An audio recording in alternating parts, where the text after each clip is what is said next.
Hello everyone, आप सभी का एक बार फिर स्वागत है मेरे इस यूट्यूब चैनल अनिकेत क्लासेस पे। और मैं हूं आपका एजुकेटर अनिकेत गुप्ता।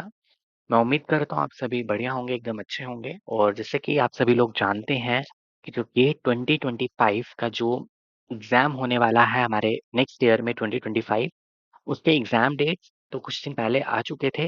लेकिन अब उन्होंने जो रजिस्ट्रेशन ऑनलाइन रजिस्ट्रेशन की डेट्स हैं वो भी उन्होंने मेंशन कर दी हैं। राइट। तो मैं यहाँ पर आपको बता दूं कि इस बार जो एग्जाम है गेट का, that is graduate aptitude test in engineering 2025, ये ऑर्गेनाइजिंग इंस्टीट्यूट इस बार कौन है? आईआईटी रुड़की। ठीक है। हर बार जो एजेंसी होती है वो वेरी करती है। ठीक है। सो हर बार वेरी करते, तो इस बार जो है जो 2025 का जो गेट का एग्जाम है वो आईआईटी रुड़की कंडक्ट करवाएगी। एंड मैं आपको बता दूं, गेट जो है वो नेशनल लेवल का एग्जामिनेशन होता है जो 25 प्लस सब्जेक्ट्स में करवाया जाता है। यहाँ पर मेंशन्ड है जैसे aerospace engineering, agricultural engineering, architecture and planning, biomedical engineering. तो बहुत सारे हैं। अब हम जो जैसे कि अगर हम अपनी बात करें, हम लाइफ साइंसेज के स्टूडेंट्स हैं। तो हमारे लिए जो मेजर कंसर्न का जो सब्जेक्ट है इस गेट में, वो क्या है? एक तो है बीटी बायोटेक्नोलॉजी, एंड दूसरा है एक्सेल लाइफ साइंसेज। लेकिन कुछ लोग ऐसे हैं जो ईवाई यानी कि इकोलॉजी एंड एवोल्यूशन भी देते हैं। मतलब ये 3 एग्जाम हैं जो आप लोग दे सकते हो, और तीनों भी दे सकते हो, बट उसके लिए आपको फीस जो है वो अलग-अलग पे करनी पड़ेगी। ठीक है? तो BT stands for biotechnology, EY stand for ecology and evolution, and XL stands for life sciences. जो भी लाइफ साइंसेज के स्टूडेंट्स हैं जिनकी masters degree botany, zoology, microbiology, biochemistry, biotechnology, वो लाइफ साइंसेज दे सकते हैं। और बायोटेक्नोलॉजी एमएससी वाले तो दे ही सकते हैं, लेकिन बाकी भी दे सकते हैं। और इकोलॉजी, एवोल्यूशन, एनवायरमेंटल साइंसेज के जो स्टूडेंट्स होते हैं वो, और लाइफ साइंसेज। मतलब आपको अगर हम इन टोटलिटी बात करें, इन जनरल बात करें, तो you can give these 3 exams: biotechnology, EY and XL. ठीक है। एंड अब आप सोच रहे होंगे कि इस एग्जाम को देके क्या फायदा है। ठीक है। सो इसका भी मैं आपको थोड़ा सा आपको बता देता हूँ। एक तो ये नेशनल लेवल का एग्जाम है, आपको इसे जरूर देना चाहिए।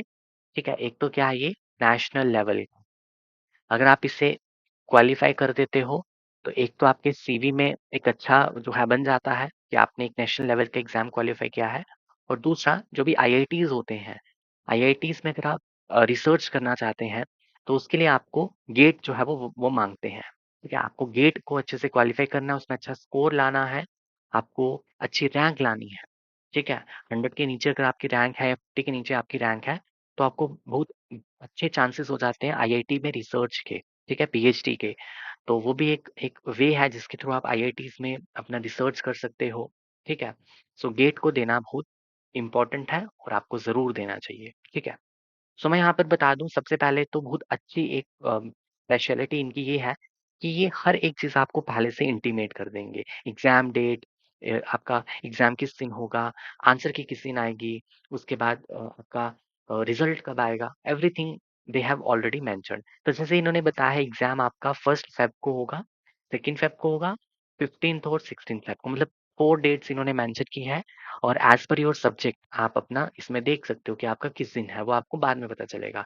लेकिन आपको एक रफ आइडिया है कि 15 को हमारा एग्जाम हो सकता है, या 16 को, या 2 को, या 1 को। ठीक है। और dates mentioned are liable to change. मतलब अगर कुछ ऐसे अनयूजुअल सर्कमस्टांसेस की वजह से ये जो मेंशन डेट्स हैं ये वेरी कर सकती हैं। अगर हम डेट्स फॉर ऑनलाइन रजिस्ट्रेशन की बात करें, तो यहाँ पर आपका जो ओपनिंग डेट है वो है 24th अगस्त। मीन्स आज जैसे अगर आपका 3rd ऑफ अगस्त है, तो 24th अगस्त काफी दिन है। 24th अगस्त 2024 में आपकी जो ऑनलाइन रजिस्ट्रेशन है वो स्टार्ट हो जाएगी। और ये कब तक चलेगी? अराउंड 1 महीना। 26 सितंबर को इसकी क्लोजिंग डेट है।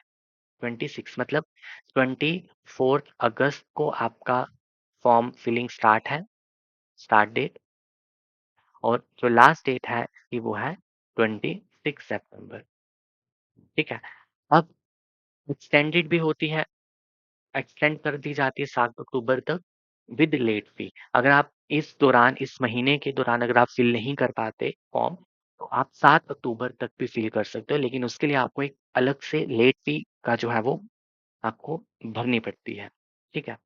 एप्लीकेशन फी की बात करें, तो एप्लीकेशन फ़ी यहाँ पर वेरी कर रही है। सबसे पहले तो जेंडर और कैटेगरी के बेसिस पे अगर फीमेल है, एससी है, एसटी है या फिज़िकली जो डिसेबल्ड होता है उनके लिए 900 फ़ी है। लेकिन जो अदर कैंडिडेट्स हैं चाहे वो ओपन मेरिट के हों, चाहे मेल कैंडिडेट्स हों, उनके लिए कितनी है 1800। तो ये फ़ी है। और अगर आप एक्सटेंडेड पीरियड में भरते हो फॉर्म विद लेट फ़ी, तो फीमेल एससी, एसटी, पीडब्ल्यूडी को 1400 पे करना पड़ेगा। और जो अदर कैंडिडेट्स हैं ओपन मेरिट के, ईडब्ल्यूएस के, जो भी अदर कैटेगरीज होते हैं ओबीसी, मेल, तो इनको आपको 2300 पे करना पड़ेगा। तो मैं तो आपको यही कहूँगा कि विद टाइम, क्योंकि 1 महीना काफ़ी है। 1 महीने में आप कितने तो फॉर्म फिल कर सकते हो, है ना? उस दौरान आपको फिल करना है और ये जो एक्स्ट्रा जो आपको चार्ज है उससे बच सकते हो आप, ठीक है? एंड मैं आपको बता दूं, गेट का examination different different selected cities में होता है, टाउन्स में होता है, और जो इसका स्कोर कार्ड आपको मिलेगा वो 3 साल तक वैलिड रहेगा। मतलब 3 साल तक आप उसको यूज करके एडमिशन ले सकते हो। क्वालिफाई तो आपको फुल लाइफ जब तक आप हो तब तक रहेगा, लेकिन आप उसका जो फायदा है, मतलब उसके थ्रू जो एडमिशन है वो सिर्फ 3 साल तक ही ले सकते हो। ठीक है, और इन्होंने रिजल्ट अनाउंसमेंट डेट भी इन्होंने मेंशन कर दी है, दैट इज 19 मार्च 2025। ठीक है, और इन्होंने ये भी चीज लिखी है कि फॉर टू पेपर, अगर आप सोचते हो कि मैं बायोटेक्नोलॉजी भी दूंगा और लाइफ साइंस भी दूंगा, तो दोनों के लिए फी जो है वो अलग अलग पे करनी पड़ेगी। It fee payable is twice that of a single paper. आपको बायोटेक्नोलॉजी के लिए भी 1800 फी पे करनी है और लाइफ साइंस के लिए भी 1800 फी पे करनी पड़ेगी। तो ये आपके ऊपर है, आप कितने एग्जाम्स देना चाहते हो। ठीक है, सो ये है।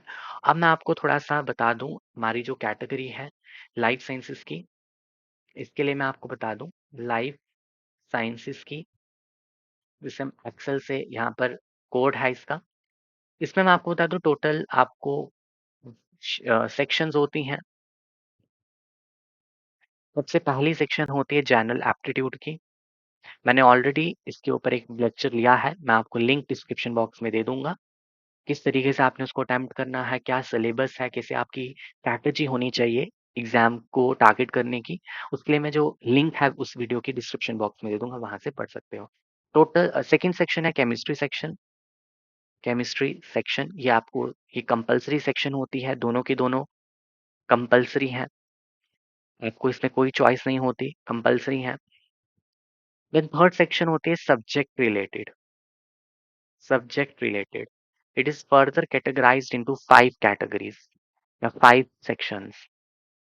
ठीक है, तो वो 5 सेक्शंस क्या क्या है मैं आपको बता दूं। सबसे पहला होती है बायो